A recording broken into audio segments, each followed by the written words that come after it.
حقیقت میں مقدر والے، قسمت والے وہی لوگ ہوں گے جو اس سے فائدہ اٹھائیں گے، جو اس کی برکتیں حاصل کریں گے۔ اس لیے دوستو آپ نے اسی ترتیب کے ساتھ اس عمل کو پڑھنا ہے کہ سب سے پہلے آپ نے یہ چیزیں اپنے ذہن میں رکھنی ہیں جو میں آپ کو بتانے جا رہا ہوں۔ صرف ایک مٹھی چینی، جیسے میں نے کہا کہ چینی آپ نے اپنے سامنے رکھ لی، باوضو ہو کر بیٹھ کے درود پاک آپ نے پڑھ لیا 11 مرتبہ، اللہم صلی علی محمد وعلی آل محمد کما صلیت علی ابراہیم وعلی آل ابراہیم انک حمید مجید، اللہم بارک علی محمد وعلی آل محمد کما بارکت علی ابراہیم وعلی آل ابراہیم انک حمید مجید۔ دوستو درود ابراہیمی آپ نے پڑھ لیا، تو اب آپ نے یہ درود ابراہیمی پڑھنے کے فوراً بعد دیکھیں درود پاک کی نا دوستو اپنی ایک تاثیر ہے، درود پاک کی اپنی ایک برکتیں ہیں، درود پاک کی اپنی ہی ایک پہچان ہے۔ درود پاک کے فضائل مختلف احادیث مبارکہ میں بھی آئے ہیں، مختلف جگہوں پر یہ ذکر موجود ہے کہ قرآن مجید میں باقاعدہ اس کی آیت مقدسہ نازل ہوئی ہے۔ لیکن رزق میں کشادگی ہوگی، مالی پریشانیوں میں فوراً کمی واقع ہو جائے گی، دل کو اطمینان، راحت اور سکون آ جائے گا،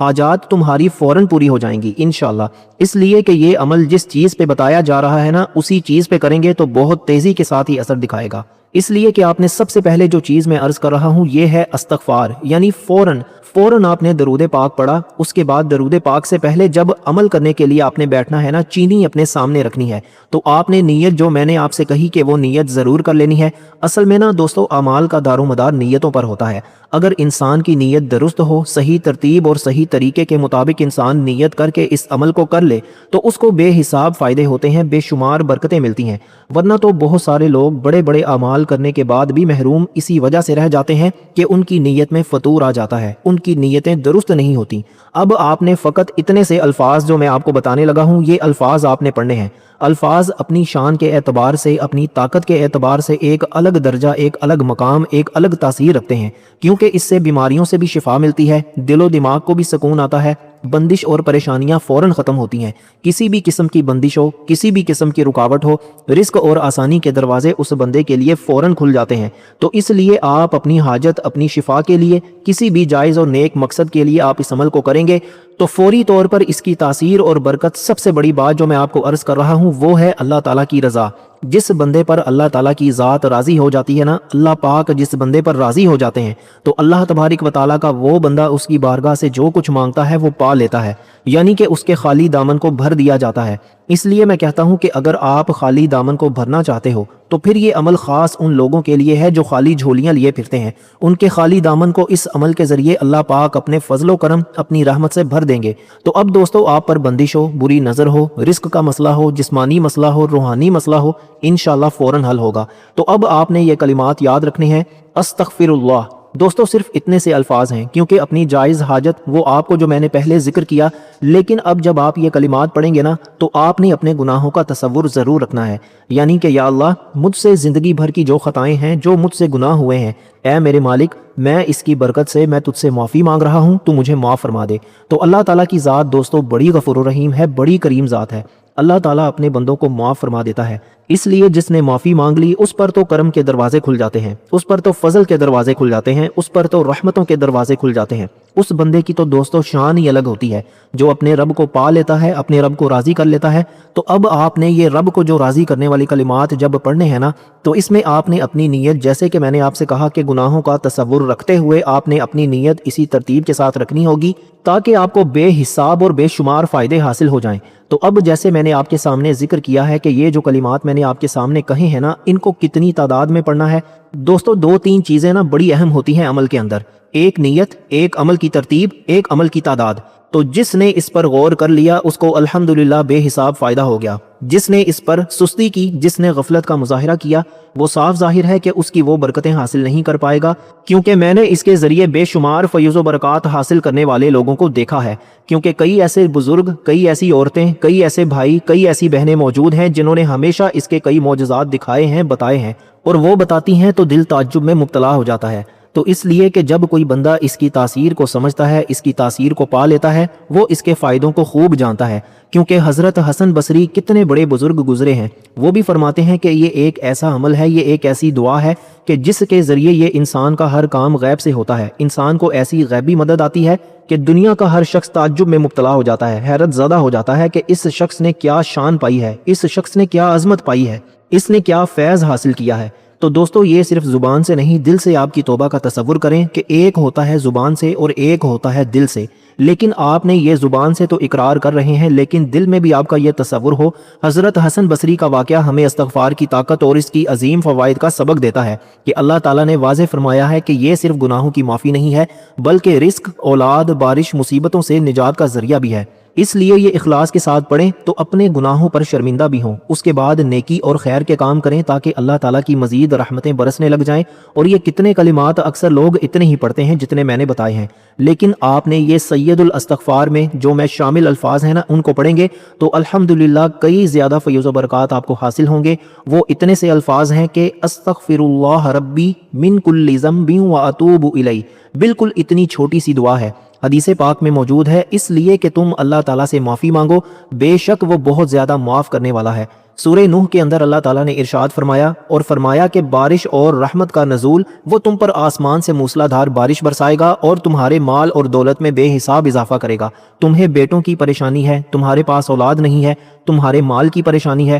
تو اس کے پڑھنے سے اللہ تعالیٰ تمہارے مال میں، اولاد میں، رزق میں، عزت میں، ہر ایک چیز میں بے حساب اضافہ فرمائے گا۔ پھر سب سے اہم بات، جو شخص کسی بھی بیماری یا مصیبت میں ہو تو اس کو پڑھے گا تو الحمدللہ اس کو اللہ تعالیٰ اس سے نجات عطا فرمائے گا۔ جو شخص قرض یا رزق کی تنگی میں ہو اس کو پڑھے گا تو انشاءاللہ رزق کے دروازے کھلیں گے، قرض اتر جائیں گے۔ اس کو آپ نے فقط آج کے اس عمل میں 100 ٹائمز پڑھنا ہے، 100 مرتبہ پڑھنا ہے۔ دیکھیں دوستو تعداد بھی بڑی مختصر سی ہے، عمل انتہائی کمال درجے کا ہے۔ اب اس کے ساتھ ہی جب آپ یہ کلمات پڑھ لیں تو اب آپ نے یہ وظیفہ پڑھنا ہے، اس کے ساتھ ہی اب آپ نے آگے جو تسبیحات پڑھنی ہے نا اس کو ذرا سنیے گا۔ آپ نے اللہ الصمد کا ورد کرنا ہے۔ اللہ الصمد یہ وہ نام ہے، یہ وہ قرآن کریم کی آیت مقدسہ ہے کہ جس کو سورہ اخلاص کے دوسرے نمبر پر یعنی دوسری آیت مقدسہ ہے، اور اس کی فضیلت دیکھیں کہ اس کے کئی واقعات ہیں۔ اصل طاقت دیکھیں دوستو اللہ تعالیٰ کے نام میں ہے۔ یقین اور اخلاص ضروری ہوتا ہے، صرف الفاظ نہیں ہے، دل کا تعلق بھی ہونا ضروری ہوتا ہے۔ اس لیے دوستو میں بار بار کہتا ہوں کہ یہ جس میں اللہ تعالیٰ کی وحدانیت، اللہ تعالیٰ کی صفات کو نہایت ہی جامع انداز میں بیان کیا گیا ہے، یہ اس سورت کی ایک آیت مقدسہ ہے جو اپنے اندر بے شمار معنی اور فضائل رکھتی ہے۔ تو اس لیے دوستو یہ صرف الفاظ نہیں ہے بلکہ اللہ تعالیٰ کی ایک ایسی صفت ہے جو بندے کے ایمان، یقین اور توکل کو مضبوط کرتی ہے۔ وہ ذات جس کی طرف ہر کوئی اپنی حاجت لے کر جاتا ہے، وہ جو کسی کا محتاج نہیں ہے، اور جو کوئی بندہ اس کا ہو جاتا ہے تو رب اس کو کبھی کسی کا محتاج نہیں ہونے دیتا۔ تو وہ جو ہمیشہ باقی رہے، وہ جو ہمیشہ کامل اور بے عیب ہے، تو یعنی وہ ذات سب کی حاجت پوری کرنے والی اور خود کسی کی محتاج نہیں ہے۔ ان الفاظ کا معنی اور مفہوم اور مطلب ہے کہ وہ اللہ تعالیٰ سب کو دیتا ہے، کسی سے نہیں لیتا، سب کچھ اس کے محتاج ہیں، وہ کسی کا محتاج نہیں ہے۔ دوستو اس کی دعائیں قبول ہوتی ہیں، مشکلیں آسان ہوتی ہیں، اللہ تعالیٰ کی مدد اس کو خصوصی طور پر ملتی ہے، دل کو سکون آتا ہے، پریشانیاں کم ہوتی ہیں، بے چینیاں ختم ہوتی ہیں، اس لیے رزق میں اضافہ ہوگا، محتاجی دور ہوگی، اللہ غیب سے مدد فرمائے گا۔ تو ایک شخص دوستو نا بہت پریشان تھا، ہر دروازہ بند ہو چکا تھا، اس نے بس اس ذکر کو اپنا معمول بنا لیا، اللہ تعالیٰ نے ایسے ایسے راستے کھولے کہ وہ خود حیران رہ گیا، اس لیے کہ قرض سے نجات پاتا ہے، بیماریوں میں کمی آتی ہے، مصیبتیں دور ہوتی ہیں۔ تو یہ کلمہ نا بندے کو یہ سکھاتا ہے کہ صرف اللہ ہی کافی ہے، کسی اور کے سامنے اب تمہیں جھکنے کی ضرورت نہیں ہے۔ یہ دشمنوں سے بھی حفاظت کرواتا ہے، اللہ تعالیٰ اس کی حفاظت فرماتا ہے۔ اب یہ کلمات صرف اور صرف آپ نے 41 بار 41 ٹائمز پڑھنے ہیں۔ یہ 41 کا عدد آج تمہاری زندگی بدل سکتا ہے، تمہارے حالات بدل سکتے ہیں، تمہاری مختلف طرح سے رہنمائی ہو سکتی ہے، اس لیے کہ اس کے ساتھ جڑے ہوئے کئی واقعات ہیں۔ ایک شخص شدید غربت میں مبتلا تھا، کاروبار اس کا نا دوستو بند ہو چکا تھا اور اس کے گھر میں نا فاقوں کی نوبت تک آ چکی تھی۔ کسی نیک آدمی نے مشورہ دیا کہ بھائی اللہ الصمد کا ذکر تو کر کے دیکھو، یہ ورد تو کر کے دیکھو۔ اس نے یقین کے ساتھ دوستو یہ عمل شروع کیا ہی تھا کہ ایک پرانا دوست اس کو ملا، نیا کام شروع ہوا، اللہ تعالیٰ نے رزق کے دروازے کھولے، دیکھتے ہی دیکھتے وہ دوستو خوشحال ہو گیا۔ تو یہ نا دوستو پڑھنے والا کبھی تنہا رہتا ہی نہیں ہے، اس لیے آنکھوں میں آنسو اور دل میں یقین یہ اصل چیز ہوتی ہے۔ یہ جس کو نصیب ہوتے ہیں وہی جانتا ہے کہ جب دنیا کے دروازے بند ہو جائے تو اللہ تعالیٰ کا دروازہ ہمیشہ کے لیے کھلا ہے، وہ کبھی بند ہوتا ہی نہیں ہے۔ اس لیے دوستو ایک عورت نا بڑی سخت بیماری میں مبتلا تھی، ڈاکٹرز نے اسے امید کم بتائی تھی، یعنی کہ وہ ختم ہو جائے گی۔ تو طبیعت میں اس نے پڑھنا شروع کیا، یقین کے ساتھ طبیعت میں فوراً بہتری آنا شروع ہو گئی، رپورٹس اس کی بہتر آئیں اور شفا دینے والا حالانکہ اللہ تبارک و تعالیٰ کی ذات ہے، اس کا ذکر جب ہم کرتے ہیں نا تو وہ ہمیں شفا عطا فرما دیتا ہے۔ تو اس لیے یہ ذکر ہی انسان کی رہنمائی کے لیے کافی ہوتا ہے اور انسان کی زندگی بدلنے کے لیے کافی ہوتا ہے۔ تو قسمت والے ہیں وہ لوگ جو اس ذکر کو پڑھتے ہیں، جو اس سورہ مبارکہ کا ورد کرتے ہیں۔ اب جب آپ نے اس عمل کو کیا، اس وظیفے کو پڑھا، اس کے بعد آگے ہی آپ نے یہ چند ایک چیزوں کو اپنے اندر سمیٹ لینا ہے تاکہ آپ کو مزید اس کی برکتیں ملیں۔ اب آگے کیا چیز پڑھنی ہے وہ ذرا سمجھیے گا۔ تو اب آپ نے اس کے بعد اللہ تعالیٰ کا یہ نام جس کا معنی ہے یا غنیو، جس کا مطلب ہے کہ بے حساب دینے والا، غنی کرنے والا، یعنی کہ غنی وہ ذات ہے، یعنی اللہ تعالیٰ کی ذات ہے نا غنی، اور تو کسی کی ذات غنی نہیں ہے۔ اللہ تعالیٰ کی ذات غنی ہے جو بندے کو وہاں سے نوازتا ہے جہاں سے اس نے گمان بھی نہیں کیا ہوتا۔ تو دوستو اس لیے یہ اللہ تعالیٰ کی ذات ہی ہے جو ہر لمحہ اپنے بندے کو عطا فرماتی ہے اور اپنے بندے پر اپنے کرم کی بارش کو وہ برساتا ہے۔ اس لیے کہ یہ عمل جس کو بھی بتایا گیا، وہ جب بھی بندہ یہ عمل کرتا ہے تو وہ پھر خود کہتا ہے کہ یہ واقعی ہی وہ عمل ہے جس نے بڑے بڑے لوگوں کی زندگی، یعنی فقیر بھی اگر اس عمل کو کرے نا تو وہ بھی امیر ہو جاتا ہے، وہ بھی غنی ہو جاتا ہے، وہ بھی مالدار ہو جاتا ہے۔ اس لیے میں کہتا ہوں کہ اگر مالدار بننا چاہتے ہو نا تو پھر آپ کے پاس یہ بڑا ہی سنہری اور بڑا ہی بہترین موقع ہے، کیونکہ اب آپ نے پڑھنا کیا ہے؟ یا غنیو، اللہ تعالیٰ کے اسماء میں سے ایک یہ عظیم نام ہے۔ اس کا مطلب ہے کہ بے نیاز، ہر چیز سے مستغنا، سب کو دینے والا مگر کسی کا محتاج نہیں۔ کائنات کی ہر مخلوق اللہ تعالیٰ کی محتاج ہے مگر اللہ تعالیٰ کسی کا محتاج نہیں۔ اب دیکھیے نا، جتنی صفات کا ہم ذکر کر رہے ہیں ان کا معنی ہی کیا ہے، کیا ہی مفہوم ہے جو انسان کی زندگی کو بدل کر رکھ دیتا ہے۔ دل کا بے نیاز ہونا، حرص سے پاک ہونا، اللہ تعالیٰ پر مکمل بھروسہ، لوگوں سے جیسے میں نے کہا کہ دیکھیں انسان جتنا بھی مالدار ہونا حقیقت میں وہ محتاج ہوتا ہے۔ ہم اپنی سانس کے محتاج ہیں، ہم اپنی صحت کے محتاج ہیں، ہم اپنے سکون کے محتاج ہیں، مگر اللہ کسی کا محتاج نہیں ہے، وہ سب کو دینے والا ہے۔ یہ یقین بندے کو عاجزی سکھاتا ہے کہ میرا رب سب سے بڑا کرم کرنے والا ہے، مایوسی ختم کرنے والا ہے، خوف دور کرتا ہے، رزق میں وسعت دینے والی ذات اللہ تعالیٰ کی ہے، کاروبار میں بھی برکت دیتا ہے تو خرچوں کے باوجود کبھی بھی کمی محسوس ہی نہیں ہوتی۔ تو اس لیے دوستو دل سے حسد کو ختم کریں، لالچ کو قناعت نصیب ہو جائے، ایسا دل دنیا کا سب سے بہترین دل ہوتا ہے۔ تو اس لیے اب آپ نے یہ اسم مبارک، اس کو بھی فقط آپ نے 41 بار پڑھنا ہے۔ اس کے بعد آپ نے قرآن کریم کی اس عظیم سورت مبارکہ کو پڑھنا ہے کہ جس کی اصل دولت دیکھیں دوستو مال کی کثرت نہیں بلکہ دل کا غنا ہونا بھی ہے۔ تو اس لیے لوگوں کے سامنے آپ چاہتے ہیں کہ کبھی بھی ہم ہاتھ نہ پھیلائیں بلکہ ہماری نسلیں بھی کبھی کسی کے آگے ہاتھ نہ پھیلائیں، تو عزت کے ساتھ جینا آ جائے تو اللہ تعالیٰ اس کی عزت بڑھا دے گا، بے برکتی ختم ہو جائے گی، قناعت پیدا ہوگی۔ اب میں اس کے کتنے فائدے، صرف جسمانی نہیں روحانی فائدے بھی ہیں کہ عبادت میں لذت آنا شروع ہو جائے گی، دعا میں اخلاص آ جائے، آنسوؤں میں قبولیت پیدا ہو جائے، حلال کمائی کریں، اسراف سے بچیں تو اللہ تعالیٰ اس کے لیے نجات کے راستے کھول دے گا۔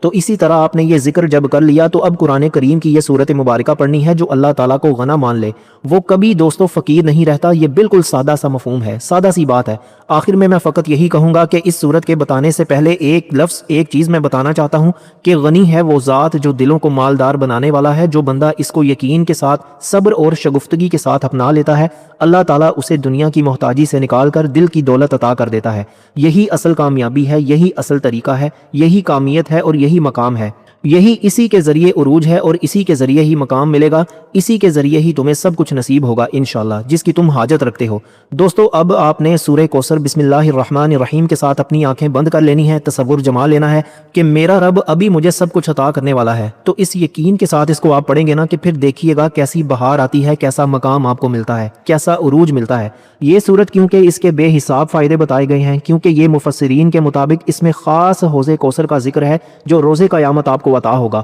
اور یہ پھر اس کی شان نزول بڑا ہی کمال کا ہے کہ جب دشمنان اسلام نے نبی پاک صلی اللہ علیہ وآلہ وسلم کو توبہ نعوذ باللہ، اللہ پاک کے محبوب کو جب طعنہ زنی کی گئی، حضور علیہ الصلوۃ والسلام اس وقت جب انہوں نے کہا کہ آپ توبہ نعوذ باللہ، یعنی کہ ان کو برا بھلا کہا گیا، آپ کی تو نسل ختم ہو جائے گی، تو دوستو اللہ تعالیٰ نے فرمایا نہیں حبیب، یہ بلکہ خود بدبخت ہیں، آپ کو تو ہمیشہ باقی رکھا جائے گا، کیونکہ اس سورت کے پڑھنے سے بے حساب دولت حاصل ہوگی۔ تو فقط اس کو آپ نے 7 مرتبہ پڑھنا ہے، تو اس سے اولاد بھی فرما بردار ہو جاتی ہے۔ تو جو چیز ہے نا، اس کو آپ نے اس پر دم کرنے کی ضرورت نہیں ہے، فقط اس کے سامنے ہونا ضروری ہے۔ اس کے بعد آپ نے اس کو جو ہے وہ اپنے گھر میں بھی استعمال کر سکتے ہیں، لیکن اس کے ساتھ ایک اور سورت آپ نے ضرور پڑھنی ہے۔ اب 4 چیزیں ہیں، 5ویں چیز ایک اور سورت ہے۔ اس کے بعد درود پاک جتنی بار ہم نے شروع میں پڑھا تھا، اس کے بعد پھر آپ نے اللہ تعالیٰ کے حضور دعا کرنی ہے۔ تو انشاءاللہ آپ اپنی جگہ سے بعد میں اٹھیں گے اور جب یہ عمل مکمل کر لینا ہے نا، اس کے بعد چلتے پھرتے اٹھتے بیٹھتے آپ نے اپنی زبان سے جو سب سے پہلی تسبیح آپ نے 41 بار پڑھنی ہے وہ ہے درود پاک۔ اس کو آپ نے بے حساب چلتے پھرتے پڑھتے رہا کریں، انشاءاللہ تعالیٰ دیکھتے ہی دیکھتے تمہاری زندگی بدلنا شروع ہو جائے گی، لڑائی جھگڑے زندگی سے ختم ہو جائیں گے، تمام حاجتیں پوری ہو جائیں گی، چاہے شادی کا مسئلہ ہو، دشمنوں کا مسئلہ ہو، کوئی بھی چھوٹی بڑی، یعنی کہ یہ زندگی بدلنے والا عمل ہے۔ اب جو سورت آپ نے پڑھنی ہے اس سورت کا نام ہے سورہ اخلاص، جس کی یہ آیت مقدسہ کا خاص عمل ہے۔ اب اس سورت مبارکہ کو مکمل آپ نے پڑھنا ہے بسم اللہ الرحمن الرحیم کے ساتھ۔ اس کو آپ نے پڑھنا ہے قل هو اللہ احد اللہ الصمد لم یلد ولم یولد ولم یکن لہ کفوا احد۔ اس سورت مبارکہ کو بھی آپ نے فقط 41 مرتبہ پڑھنا ہے رات کو عشاء کی نماز اول آخر 11 مرتبہ درود ابراہیمی کے ساتھ، یعنی کہ اس کے بعد بھی آپ نے درود پاک پڑھنا ہے، اور پھر آپ اللہ تعالیٰ کے حضور دعا کریں، سارے کا سارا ثواب نبی پاک صلی اللہ علیہ وآلہ وسلم، تمام اہل بیت، تمام صحابہ کی بارگاہ میں آپ نے پیش کر دینا ہے۔ اللہ تعالیٰ آپ سب کو خوش اور آباد رکھے۔ اللہ حافظ۔